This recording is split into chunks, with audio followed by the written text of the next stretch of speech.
ईश्वर तो हर कण में है। उसकी एक निगाह हमेशा आप पर ही है। चाहे आप अच्छा करें या बुरा, आप उसकी निगाह से कभी नहीं बच पाएंगे। यही सत्य का ज्ञान है और यही हर धर्म का सार है। संपूर्ण प्रांगण सामने मंच पर बैठे एक ज्ञानी वृद्ध व्यक्ति के लिए बजी तालियों से गूंज उठा। उसी प्रांगण में 13 और 14 साल की उम्र के बीच मैं भी खड़ा था, जिसके मन में उसी पल कई सवालों का जन्म हुआ, जो धीरे धीरे 6 मुख्य सवालों में सिमट के रह गए। आखिर एक ही ईश्वर अरबों अलग अलग प्रकार के जीवनों, पेड़ पौधों और इस ब्रह्मांड में व्याप्त तमाम परिणामों के प्रत्येक कण में कैसे एक ही समय पर अपना वजूद कायम कर पाता है? क्या प्रत्येक कण, प्रत्येक जीवन, प्रत्येक परिणाम में ईश्वर का एक ही रूप है या एक ही रूप का अलग अलग प्रकार? क्या वाकई में ईश्वर है? यदि हाँ, तो उसका रंग क्या है? क्या वो प्रेम है, दर्द है, क्रोध है, घृणा है, लालच है, जलन है, मित्रता है, शत्रुता है? क्या है ईश्वर? कहीं ऐसा तो नहीं कि परिस्थितियों के अनुसार इन सभी का मिला जुला एक रंग? जैसे शेर और हिरन दोनों में ही ईश्वर हो, परंतु उन दोनों के बीच बनी परिस्थितियां यह तय करें कि कब शेर भूख से बेहाल होगा और हिरन जीवन के आनंद में खोया रहेगा, और कब शेर अपने भोजन का आनंद लेगा और हिरन दर्द से छटपटाएगा। यदि परिस्थितियों के अनुसार ही वर्तमान तय होता है, तो ईश्वर का अपना वजूद क्या है? कौन और कैसे तय होती हैं परिस्थितियां, और क्यों ईश्वर अलग अलग परिणामों के लिए उनकी परिस्थितियों के अनुसार अपना अलग अलग रंग तय करता है? जहां किसी को 16 दिसंबर 2012 जैसी यातनाएं सहनी पड़ती हैं, तो किसी को नए जीवन के उपहार स्वरूप मयूर शेल के जैसे फरिश्ते मिल जाते हैं। क्या ईश्वर के एक केंद्र होने की कल्पना की जा सकती है, जिसने प्रत्येक कण की रचना की है, जिसका एक निश्चित रंग हो, अवस्था हो, चेतना हो, जैसा धर्मों में ईश्वर को परिभाषित किया है? या वह अकेंद्रीय है, जिसका कोई रंग नहीं, रूप नहीं, कायदे नहीं, नियम नहीं, जिसने अकेंद्रित जानकारियों के अनुसार नए नए परिणामों को जन्म दिया और फिर उन परिणामों ने अपनी परिस्थितियों के अनुसार किए कर्मों से अपने वर्तमान को जन्म दिया? या शायद वो दोनों ही हो? क्या ईश्वर का जन्म और मृत्यु होती है? उस दिन से शुरू हुई मेरी खोज आज 35 वर्ष की आयु में भी जारी है। यदि आप ईश्वर के या हमारे अस्तित्व को पूरा करती शाश्वत ऊर्जा के रहस्यों को जानना चाहते हैं, तो यही 6 प्रश्न आपके लिए भी हैं। यदि आप इन 6 प्रश्नों के सटीक उत्तर दे सकते हैं, तो आप ईश्वर के उस रूप का अवलोकन कर पाएंगे जिसे धर्मों ने यथार्थ रूप से परिभाषित किया है, जिसकी शुरुआत होती है आपके या किसी भी परिणाम के अस्तित्व के दूसरे अभौतिक भाग से, जिसे देखा नहीं जा सकता, जो हमारे पहले 3 प्रश्नों का स्पष्टीकरण है। जिसमें से पहला प्रश्न तो बहुत ही आसान है, जिसे आप इन सभी इलेक्ट्रिकल अप्लायंसेस से समझ सकते हैं। इन सभी में इलेक्ट्रिसिटी का एक ही रूप प्रवाहित है, परंतु प्रत्येक अप्लायंस उसका कन्वर्जन अलग अलग आउटपुट के रूप में कर रहा है। जैसे यह एसी ठंडी हवा देगा, टीवी रंगीन चित्र दिखाएगा, तो वहीं बल्ब रोशनी पैदा करेगा। ऊर्जा का प्रकार सभी में एक है, परंतु उसका कन्वर्जन प्रत्येक अप्लायंस अपनी विशेषताओं के अनुसार अलग रूप में कर रहा है। ठीक इसी प्रकार इस ब्रह्मांड में मौजूद प्रत्येक परिणाम को पूरा करती ऊर्जा का एक प्रकार है, परंतु उसका कन्वर्जन प्रत्येक परिणाम की भौतिक अवस्था की विशेषताओं के अनुसार अलग है, जिसके अनुसार उसकी चेतना, जीवन में मिलने वाले परिणाम, घटनाएं तय होती हैं। यानी कि ऊर्जा के एक ही प्रकार का अलग अलग भौतिक रूपों में परिवर्तन से प्रत्येक परिणाम के लिए उस ऊर्जा का मतलब या अर्थ भी अलग अलग हो जाता है। तो हम यहाँ दूसरे प्रश्न के उत्तर में कह सकते हैं कि प्रत्येक परिणाम में ईश्वर या वह ऊर्जा तो एक ही है, परंतु उसके भौतिक स्वरूप के अनुसार उसका अर्थ अलग है। जैसे एक शेर को केवल अपनी भूख दिखेगी, हिरण का दर्द नहीं। तो वहीं एक हिरण को अपने जीवन की आजादी दिखेगी, शेर की भूख नहीं। दोनों को ही अपने अपने हित के लिए भागना होगा और जिसकी परिस्थितियां हक में होंगी वह जीत जाएगा। यानी कि हारने वाला भी ईश्वर होगा और जीतने वाला भी ईश्वर होगा। जिससे हम कह सकते हैं कि किसी की जीत और किसी की हार का फैसला ईश्वर ने नहीं, बल्कि जीतने और हारने वाले की परिस्थिति के अनुसार किए गए कर्मों और उन कर्मों से बने नए परिणामों ने किया, जिसके फलस्वरूप किसी को जीत मिलेगी तो किसी को हार। जिससे यहां एक बात पूरी तरह साबित हो जाती है कि किसी परिणाम को पूरा करती ऊर्जा ईश्वर या उसकी जीवात्मा का परम उद्देश्य उसकी परिस्थिति और उसकी प्रकृति के अनुसार किए कर्मों का पीछा करना है। चलिए इसे एक बार फिर पढ़ते हैं। ऊर्जा का परम उद्देश्य उसकी परिस्थिति तथा उसकी प्रकृति के अनुसार किए कर्मों का पीछा करना है। क्या है प्रकृति और परिस्थिति? क्यों कोई बुरा कार्य करता है? क्यों कोई हमेशा अच्छाई को ही चुनता है? क्यों किसी के लाख बुरे कर्म भी उसे जीवन की बुलंदियों तक पहुंचाते हैं? तो कोई चाहे लाख भलाई कर ले, हमेशा दुत्कारा ही जाता है। क्यों कोई ऐसी जगह आ फंसता है जहां से निकलना नामुमकिन हो जाता है? तो कोई मौत के मुंह से भी बच निकल आता है। क्यों कोई चांदी का चम्मच लेके पैदा होता है तो किसी को मां का आंचल तक नसीब नहीं होता। किसी परिणाम की प्रकृति और परिस्थिति के पीछे मूल केंद्र है उस परिणाम का ना देखे जा सकने वाला भाग, वह ईश्वर का अंश, जिसे कहते हैं सेकेंडरी इंफॉर्मेशन। चलिए अब इसे थोड़ा गहराई से समझते हैं कि कैसे एक ही ईश्वर के दो भौतिक रूप, एक को राम बनाते हैं तो दूसरे को रावण। प्रत्येक परिणाम के अस्तित्व की शुरुआत उसके माता पिता के द्वारा तैयार कोड से होती है, जो समय के किसी एक दरवाजे को खोल सिंगुलैरिटी या जीवात्मा के भौतिक सफर की शुरुआत करता है। ये समय के दरवाजे इंफॉर्मेशन ग्रुप्स कहलाते हैं, जो समय के पैमाने पर प्रत्येक परिणाम के कोड के अनुसार उसके अस्तित्व का पहला बिंदु दर्शाता है, जिसे ORT या origin of result in time कहा जाता है। जहां से प्रत्येक परिणाम को उसकी कोड की इंटेंसिटी के अनुसार उसकी जीवात्मा के रूप में वे जानकारियां मिलेंगी जो खरबों खरबों खरबों कीज के संयुक्त रूप में उसकी भौतिक विशेषताएं, उसकी चेतना तथा उसके साधन तय करेंगी। सिंगुलैरिटी या जीवात्मा में मौजूद इन खरबों कीज में से कुछ कीज के बीच एक तय सामयिक अंतराल पर होते बदलाव हमें किसी परिणाम के भौतिक स्वरूप के रूप में नजर आते हैं, जिन्हें P या फिजिकल कीज कहा जाता है, जो उस रिजल्ट की प्राइमरी इंफॉर्मेशन कहलाती है, जिसके अनुसार उसकी शारीरिक विशेषताएं तय होती हैं। सिंगुलैरिटी या जीवात्मा का केवल यही भाग हमें भौतिक रूप में नजर आता है और बाकी की सभी कीज जो उसकी प्राइमरी यानी उसके शरीर का हिस्सा नहीं है, एस या स्पिरिचुअल कीज कहलाती हैं, जो उसकी सेकेंडरी इंफॉर्मेशन के रूप में हर छोटी बड़ी घटना, जीवन में मिलने वाले परिणामों को नियंत्रित करती है।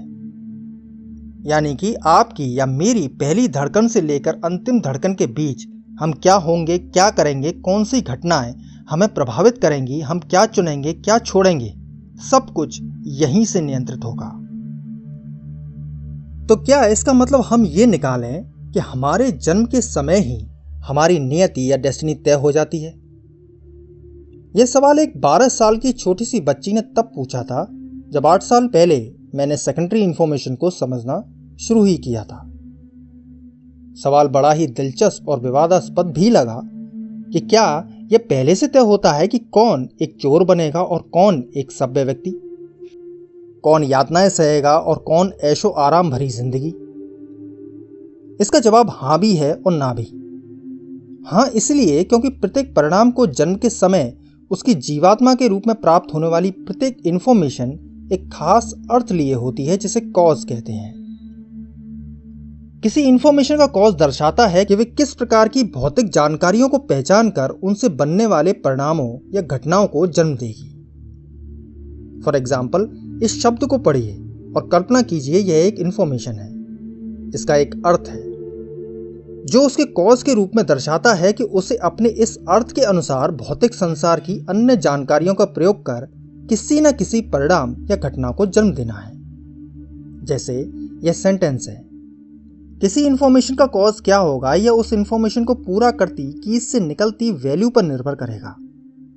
जैसे आप इस शब्द के अलग अलग लेटर्स को अलग अलग की मान लीजिए, जिनकी एक खास वैल्यू है, जो एक खास पैटर्न में जुड़ के एक इंफॉर्मेशन के रूप में उसका एक संयुक्त अर्थ यानी उसका कॉज तैयार कर रहे हैं। तो इस तरह से समझें तो प्रत्येक परिणाम खरबों खरबों खरबों कीज का एक समूह है, जिनकी वैल्यू आपस में जुड़ के करोड़ों इंफॉर्मेशन के रूप में उस परिणाम के लिए होने वाले परिणाम तथा घटनाएं तय करती हैं। परंतु यदि हम इसके दूसरे पहलू को देखें तो प्रत्येक इंफॉर्मेशन के एक समय एक निश्चित अर्थ होने के बावजूद भी नियति या डेस्टिनी का तय होना पूर्ण रूप से सत्य नहीं। आइए इस शब्द को फिर से देखें। क्या इस शब्द के अर्थ से एक ही सेंटेंस बन सकता है? जी नहीं। शायद आप गिन भी ना पाएं उतने सेंटेंसेस इस शब्द का इस्तेमाल करके बनाए जा सकते हैं। कुछ नकारात्मक भी होंगे तो कुछ सकारात्मक भी। तो अब आप कुछ समझे? चलिए इसे एक लेवल ऊपर जाके समझते हैं। मान के चलिए ये एक लकड़ी है, इसका कॉज है रंगना। यहाँ 3 कंटेनर हैं जिसमें अलग अलग रंग हैं। तो यदि वह इस कंटेनर में जाती है तो इस रंग में रंगेगी, इसमें तो इस रंग में, और यदि इसमें तो इस रंग में रंगेगी। अब आप एक पल के लिए कल्पना कीजिए कि यह लकड़ी एक व्यक्ति है, कंटेनर में रखे रंग परिस्थितियां हैं, लकड़ी का किसी एक कंटेनर में जाना उसका कर्म है, और लकड़ी का रंगना कर्म के बाद जन्म लेने वाला अंतिम परिणाम या परिवर्तन है। तो यह व्यक्ति अपनी मौजूदा परिस्थितियों से आती जानकारियों से अपनी सेकेंडरी इंफॉर्मेशन की कुछ खास इंफॉर्मेशन पर पड़ने वाले प्रभाव से बने अर्थ को उसके द्वारा अब तक एकत्रित भौतिक जानकारियों से जोड़ कर्म कर अंतिम परिवर्तन को जन्म देगा, जो होगा उसकी इच्छा के अनुसार किसी एक रंग में रंगना। तो इसका मतलब यह हुआ कि प्रत्येक परिणाम को मिली जानकारियों का उद्देश्य केवल अपने कॉज से बन रहे अर्थ को पूरा करना है। उस अर्थ से बने परिणाम या घटना से उसे कोई लेना देना नहीं, यानी कि वह घटना उत्कृष्ट भी हो सकती है और विभत्स भी। जैसे इस लकड़ी का कॉज केवल रंगना है, वह किस रंग में रंगती है इससे कोई फर्क नहीं पड़ता। यह निर्भर करेगा उसकी परिस्थितियों से आती जानकारियों का उसकी सेकेंडरी इंफॉर्मेशन में मौजूद कुछ खास कीज से निकलती वैल्यू पर पड़ने वाले प्रभाव से प्रभावित सभी कीज के संयुक्त रूप में एक इंफॉर्मेशन के रूप में बने अर्थ का उसके द्वारा एकत्रित भौतिक जानकारियों पर पड़ने वाले प्रभाव पर।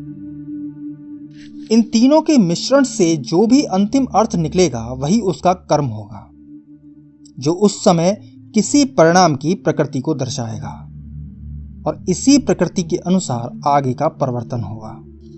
यानी वह लकड़ी किसी न किसी रंग में रंगेगी तो जरूर, परंतु वह कौन सा रंग होगा यह तय नहीं है।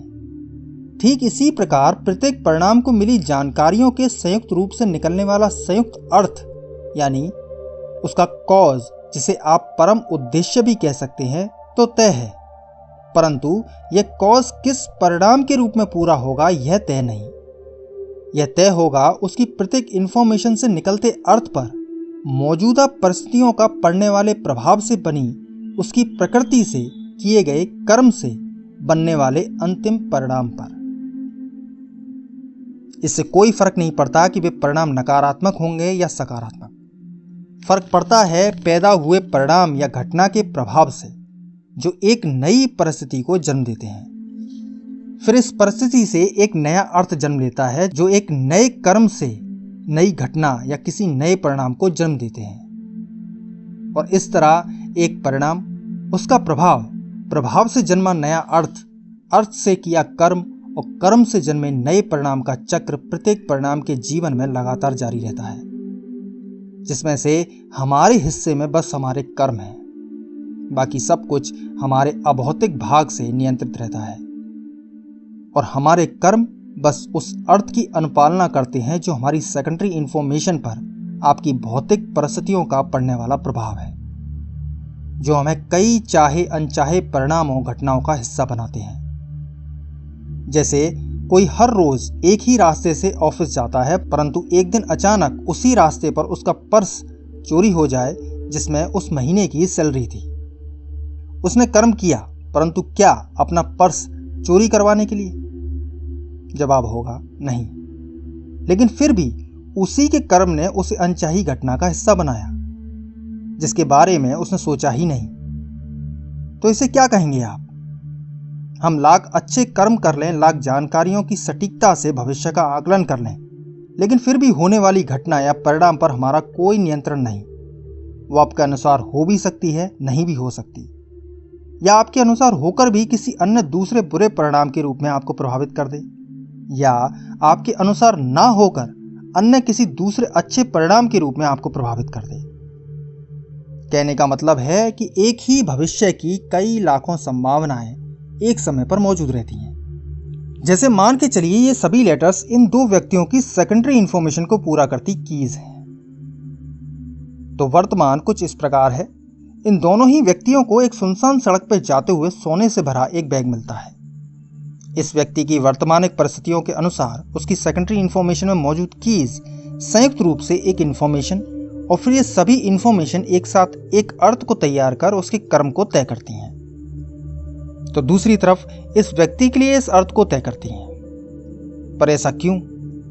ऐसा क्यों हुआ कि एक ही परिस्थिति का अर्थ दो अलग अलग व्यक्तियों के लिए अलग अलग निकला, जैसा इस संसार में प्रत्येक व्यक्ति के साथ होता है? हम सभी एक ही घटना, व्यक्ति या परिणामों के प्रति अलग अलग अर्थ निकाल के उसी के अनुरूप कर्म करते हैं, भले ही वे किसी तीसरे की नजर में कितना ही अच्छा या बुरा क्यों ना हो। यदि संक्षेप रूप में इसे समझें तो प्रत्येक व्यक्ति की सेकेंडरी इंफॉर्मेशन में मौजूद सभी जानकारियों में से वे सबसे सटीक जानकारियां कौन सी हैं जो वर्तमानिक परिस्थितियों से आ रही जानकारियों से उस अर्थ को तैयार करे जो संपूर्ण सेकेंडरी इंफॉर्मेशन के परम उद्देश्य की ओर बढ़ने और उसे पूरा करने में मदद कर सके। तो एक पल के लिए हम मान लेते हैं कि पहला व्यक्ति भविष्य में एक सिंगर बनेगा और दूसरा व्यक्ति एक गैंगस्टर।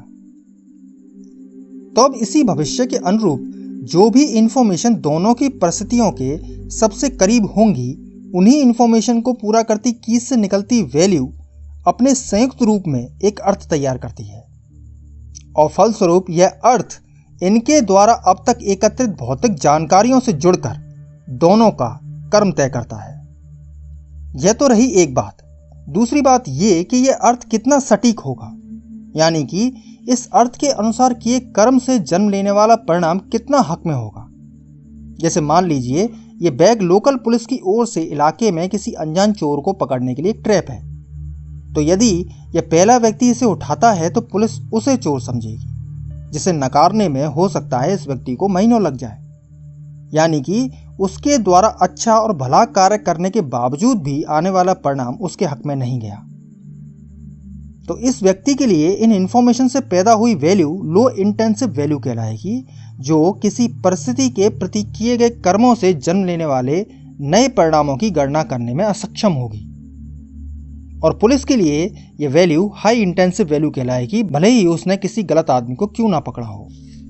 लेकिन यह जरूरी नहीं कि इस व्यक्ति की लो और पुलिस की हाई इंटेंसिव वैल्यू से सिर्फ भविष्य का केवल यही एक संभावित परिणाम हो। ऐसा भी हो सकता है कि लो इंटेंसिव वैल्यू होने के कारण वो वहां से गुजरे ही नहीं, यानी उसकी सेकेंडरी इंफॉर्मेशन इस बैग को भविष्य में देखे ही नहीं और उस व्यक्ति के लिए इस रास्ते से गुजरने वाले अर्थ को ही ना बनाए।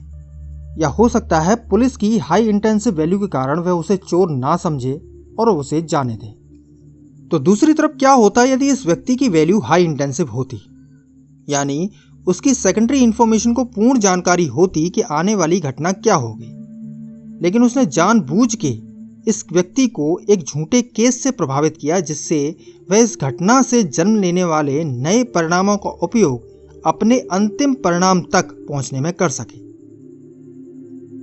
लेकिन यहां फिर से जरूरी नहीं कि हाई इंटेंसिव वैल्यू एक ही संभावित परिणाम को जन्म दे, यानी दूसरी अन्य संभावनाओं के तहत हो सकता है वह अपनी हाई इंटेंसिव वैल्यू से आने वाली घटना को पहले ही भांपकर उसके अर्थ को बदल उसके कर्म को प्रभावित करे।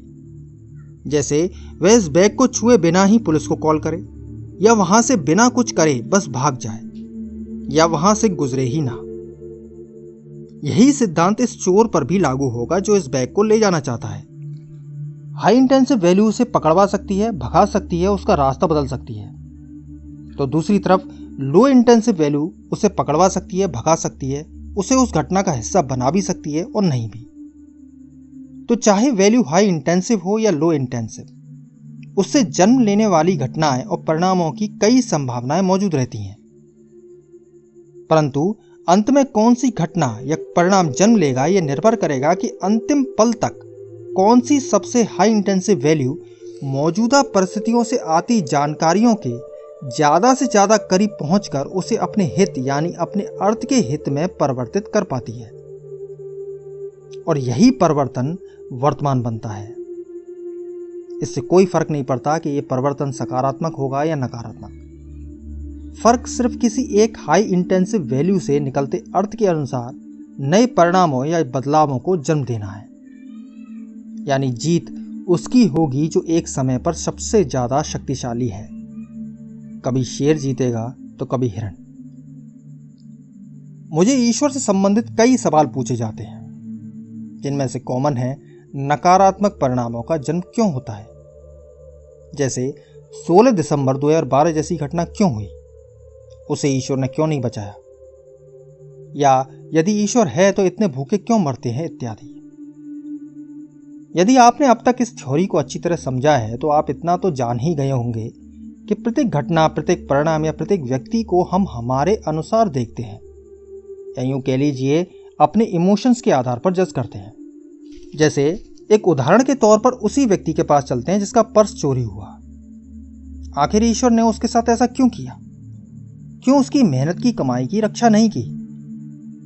अपने साथ हुई इस घटना को वह अपने अनुसार देख व महसूस करता है, जबकि वास्तविकता तो यह है कि यह घटना उस परिस्थिति में मौजूद सबसे हाई इंटेंसिव वैल्यू की जीत के कारण हुई, जिसने उस चोर के लिए वह अर्थ तैयार किया जिसके अनुरूप किए कर्म ने उस चोर की जीत और उस व्यक्ति की हार सुनिश्चित की। लेकिन प्रश्न यह भी है कि वह व्यक्ति ही क्यों इस घटना के लिए चुना गया। जैसा हम अक्सर किसी बुरे वक्त से गुजरने पर सवाल करते हैं कि मैं ही क्यों, मैंने तो कभी किसी का बुरा नहीं चाहा, तो मेरे साथ ही ऐसा क्यों हुआ। इसका जवाब है उस व्यक्ति की सेकेंडरी इंफॉर्मेशन में बनते किसी अर्थ ने उस हाई इंटेंसिव वैल्यू को अपनी ओर आकर्षित किया, जिससे वह उसका अपने हित में उपयोग तथा उपभोग कर अपने कॉजेस को पूरा कर पाए। और उस परिस्थिति में उस व्यक्ति से जन्मा अर्थ उस हाई इंटेंसिव वैल्यू के सबसे करीब था, और फलस्वरूप वही व्यक्ति इस घटना का हिस्सेदार बन गया। तो इस तरह संसार का प्रत्येक परिणाम अभौतिक रूप से एक खुली किताब की तरह है, जिसमें हर पल बनते नए नए अर्थ हमें कई परिणामों घटनाओं की ओर लेकर भी जाते हैं और लाखों परिणामों घटनाओं को आकर्षित भी करते हैं, जिनमें से कई परिणाम लाभ पहुंचाएंगे तो कई हानि। भले ही आपने या मैंने उन परिणामों घटनाओं के लिए कर्म किया हो या ना हो। जैसा हमने कहा, प्रत्येक जीत उस परिस्थिति की सबसे ज्यादा हाई इंटेंसिव वैल्यू की जीत है, जिसे आप चाहकर भी नहीं रोक सकते। फॉर एग्जाम्पल, कोई व्यक्ति बारिश की बूंदों का मजा लेने के लिए बाइक पर घर से बाहर निकलता है और उस पर बिजली गिर जाती है। यानी कर्म कुछ और परिणाम कुछ, जैसा इस व्यक्ति के साथ हुआ। तो दूसरी ओर किसी की बस छूट जाए और दूसरे दिन पता चले कि जो बस छूटी थी उसका एक्सीडेंट हो गया। उसी तरह किसी और कार्य से बाहर गए और अचानक कोई खोया हुआ मिल गया। ऐसी तमाम घटनाएं हैं जो इस संसार के तमाम परिणामों की सेकेंडरी इंफॉर्मेशन के बनते अर्थ से जन्म लेती कई हाई और लो इंटेंसिव वैल्यू के आपस में इंटरेक्शन से बन के हमें प्रभावित करते हैं, जिन्हें हम अपने भौतिक अर्थ के अनुसार महसूस करते हैं, कभी चमत्कारों के रूप में तो कभी दर्दनाक घटनाओं के रूप में। तो यदि आपके जीवन में अभी अभी कुछ बुरा घटा है तो हो सकता है आपके अंदर बैठे ईश्वर ने इससे भी बड़ी किसी घटना से आपको बचाया हो, या यह भी हो सकता है कि आपके उद्देश्य के लिए यह घटना जरूरी हो। तभी तो गीता में लिखा है, जो हो रहा है वह अच्छा है और जो आगे होगा वह भी अच्छा ही होगा। अब चाहे मैं हूं, आप हो, मैं चोर हो, या यह व्यक्ति हो, या इस संसार का कोई भी परिणाम, हम सभी एक ही ऊर्जा रूपी जीवात्मा के भौतिक रूप हैं। बस उनकी जानकारी के अनुसार अर्थ अलग है। कोई जीने के लिए भागता है तो कोई मारने के लिए भागता है, जो एक ही ईश्वर को कई लाखों रंगों में विभाजित कर एक समय पर किसी एक रंग की जीत सुनिश्चित करता है। लेकिन हमने उस ईश्वर को सीमित रंगों में बांध दिया है। जैसे वह दयावान है, प्रेम करता है, मदद करता है, दाता है, बुरे लोगों को सजा देता है और अच्छे लोगों को बरकत। इसके साथ साथ अच्छाई और बुराई के सभी के अलग अलग मायने भी हैं। जैसे कोई मांसाहार को बुरा मानता है तो कोई मूर्ति पूजा को, किसी के लिए पीरियड्स अशुद्धि हैं तो किसी के लिए कटते जानवरों का बहता रक्त शुद्धि है। परंतु क्या ईश्वर का अस्तित्व केवल इन सीमित रंगों तक है? और क्या ईश्वर या उस अभौतिक ऊर्जा के लिए हमारे अनुसार बनाई अच्छाइयाँ या बुराइयाँ मायने रखती हैं? क्योंकि यदि इन दोनों व्यक्तियों की अभौतिक ऊर्जा से बनते अर्थ से जन्मे प्रभावों को देखें तो वह ईश्वर स्वार्थी भी है, लालची भी है, परोपकारी है, डरपोक है और एक चोर भी। हमारे अनुसार ईश्वर के रंग ठीक एक सुंदर मीठे सेब के फल की तरह है जो बहुत खूबसूरत है, कुदरत की उत्कृष्ट कृति है, रस से भरपूर है। परंतु हम एक बात भूल जाते हैं कि जिस ईश्वर ने उस फल को बनाया है उसी ने उसकी चीर फाड़ करते दांतों को भी बनाया है। यानी कि ईश्वर इस संसार के खरबों खरबों खरबों परिणामों की ऊर्जा से निकलते अर्थ के अनुसार प्रत्येक परिस्थिति में भी है और इस परिस्थिति के अनुसार कर्म में भी। अब चाहे कर्म अहिंसा हो, परोपकार हो, दया हो, प्रेम हो, दान हो, तो दूसरी ओर हिंसा हो, बलात्कार हो, लूट हो, ईर्ष्या हो, लालच हो, प्रताड़ना हो। और इन कर्मों से जन्मे प्रभाव में भी वही ईश्वर है जो वर्तमान को दर्शाता है। जैसे एक क्राइम के बाद किसी को सजा होना तो वहीं जीवन बचाने के लिए पुरस्कृत किया जाना, तो दूसरी तरफ ऐसे प्रभाव भी हैं जिन्होंने कर्म के पक्ष में नहीं बल्कि विपक्ष में कार्य किया। जैसे लाख बुरे कर्म करने के बावजूद भी किसी का पूजा जाना तो वहीं लाख अच्छाई करने पर भी दुत्कारा जाना। कर्मों का यह माया जाल और उनसे जन्मते प्रभाव कर्मा इफेक्ट कहलाता है। तो ईश्वर इस संसार के अरबों प्राणियों की ऊर्जा में छुपी कीस से निकलती वैल्यू के बहुत ही नाजुक और बेहद ही पेचीदा तंत्र से बुना संतुलन है, जिसमें कब क्या होगा किसी को पता नहीं। कौन किसकी ओर आकर्षित होगा या कौन किसको आकर्षित करेगा कोई नहीं बता सकता। हम सिर्फ अपने जीवन के छोटे से वर्तमान से जुड़ के कर्म करते हैं, जिससे जन्मे प्रभाव कब क्या परिवर्तन लाएंगे कोई नहीं जानता। तो ऐसा जरूरी नहीं कि यदि कोई बचपन में चोर है तो वह आगे चल के चोरी ही करेगा। जैसा हमने कहा, हम प्रत्येक चीज को अपने आधार पर जज करते हैं, परंतु आपके अंदर बैठा हुआ ईश्वर परिस्थितियों को अपने पास मौजूद सबसे बेस्ट इंफॉर्मेशन के आधार पर अपने हित हेतु वह अर्थ निकालता है जो उसे उसके परम उद्देश्यों को पाने में सहायक बने। तो यदि बचपन में चोरी करने वाला व्यक्ति आगे चल के एक IAS अधिकारी बनता है तो उसके इस वर्तमान तक पहुंचने के लिए उसे मिली जानकारियों के अनुसार बचपन में उसका चोरी करना या उसका शोषण होना जरूरी था, जिससे वह उन परिस्थितियों को जन्म दे सके जिनका उपयोग कर वह आज इस वर्तमान तक पहुंचा है। यानी कि हर घटना उस परिस्थिति की सबसे हाई इंटेंसिव वैल्यू की जीत की कहानी कहती है, फिर चाहे किसी तीसरे व्यक्ति के अनुसार वह घटना कितनी भी उत्कृष्ट या बीभत्स क्यों ना हो। और इसी सिद्धांत पर यह ब्रह्मांड, पृथ्वी, जीव जगत और हमारा जीवन आगे बढ़ता है। अब या तो आप इस सृष्टि के प्रत्येक कण में इस ऊर्जा के लाखों रंगों के रूप में इस ईश्वरीय शक्ति को सिरे से नकार दें और अपनी किसी मान्यता के अनुसार ईश्वर के किसी एक रंग का अनुसरण करें, या उसके इस विराट रूप को प्रत्येक रंग के साथ स्वीकार कर खुद के अंदर खोजने का प्रयास करें, जो निरंतर आपकी चेतना को जागृत किए हुए आपकी भौतिक जानकारियों का इस्तेमाल कर आपको कुछ परिणामों का उपयोग तथा उपभोग हेतु और कुछ परिणामों को आपका उपयोग तथा उपभोग हेतु निरंतर आगे ले जा रहा है, जिससे आप लगातार उस उद्देश्य की ओर बढ़ते रहें जिसके लिए आपका जन्म हुआ है। परंतु इस परम उद्देश्य का अर्थ यह नहीं कि इस संसार का प्रत्येक व्यक्ति अमन, प्रेम और मेहनत के साथ कोई doctor, engineer, politician, film star, businessman या सिविल ऑफिसर ही बनेगा, बल्कि यह है कि उसे मिली जानकारियां किसी दूसरे के उपयोग हेतु या किसी दूसरे का उपयोग हेतु कौन से अंतिम अर्थ को जन्म देगी। जैसे यहाँ कोई भूख से भी तड़पेगा तो किसी को ऐशो आराम भी मिलेगा, किसी का शोषण भी होगा तो कोई अपने ही बनाए नियमों का प्रचारक बनेगा, किसी को यातनाएं मिलेंगी तो कोई यातनाएं देगा। कोई अपनी मेहनत से अपनी किस्मत चमकाएगा तो कोई लूट के खाएगा। किसी को एक लंबा जीवन मिलेगा तो किसी को सड़क हादसे में अपनी मृत्यु। कोई शिकार बनेगा तो कोई शिकारी। यही इस भौतिक मिथक संसार का वास्तविक रूप है, जो खरबों जानकारियों के संयुक्त रूप में हर पल लाखों परिणामों को जन्म देता है। कुछ खुशी लाते हैं तो कुछ आंसू, परंतु यही सत्य है, यही ईश्वर है। सवाल भी वही है और जवाब भी वही है, खुशी भी वही है और पीड़ा भी वही है। अब यह तो आपके ऊपर है कि आप उसे किस रूप और रंग में खोजते हैं।